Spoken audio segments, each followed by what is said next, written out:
আসসালামু আলাইকুম ওয়া রাহমাতুল্লাহি ওয়া বারাকাতুহু। ইন্নাল হামদালিল্লাহ ওয়াসসালাতু ওয়াসসালামু আলা মুহাম্মাদিন ওয়া আলিহি ওয়া আসহাবিহি ওয়া মা ওয়ালা, আম্মা বাদ। সম্মানিত দর্শক শ্রোতা, মুসলিম ভাই ও বোনেরা, আমরা দারসুল হাদিস অনুষ্ঠানের আজকের অষ্টম পর্ব নিয়ে আপনাদের সামনে উপস্থিত হয়েছি। যথারীতি আজকে একটি হাদিসের সরল অনুবাদ এবং সংক্ষিপ্ত ব্যাখ্যা করব। চলুন আমরা হাদিসটি পাঠ করে তার অর্থ এবং ব্যাখ্যা জানি। বিসমিল্লাহির রহমানির রহিম।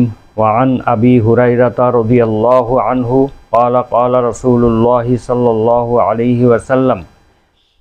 হযরত আবু হুরায়রা রাদিয়াল্লাহু আনহু থেকে বর্ণিত, তিনি বলেন, মহানবী সাল্লাল্লাহু আলাইহি ওয়াসাল্লাম ইরশাদ করেছেন, ওয়াল্লাযী নাফসু মুহাম্মাদিন বিয়াদিহি, ওই সত্তার কসম যার হাতে আমি মুহাম্মদ সাল্লাল্লাহু আলাইহি ওয়াসাল্লামের প্রাণ রয়েছে, লা ইয়াসমাউ বি আহাদুম মিন হাযিহিল উম্মতি ইয়াহুদিয়্যুন ওয়ালা নাসরানিয়্যুন, এই উম্মতের যেই কেউ আমার সম্পর্কে শ্রবণ করবে, আমার সম্পর্কে শুনবে, সেই ইহুদি হোক বা খ্রিস্টান হোক, সুম্মা ইয়ামুতু ওয়ালাম ইউমিন বিল্লাযী উরসিলতু বিহি, তারপরে সেই যদি মারা যায়, আমি যা কিছু নিয়ে পৃথিবীতে প্রেরিত হয়েছি তার প্রতি বিশ্বাস না করে, তার প্রতি ঈমান না এনে সেই যদি মৃত্যুবরণ করে, ইল্লা কানা মিন আসহাবিন নার, তাহলে সে অবশ্যই জাহান্নামের অধিবাসী হবে।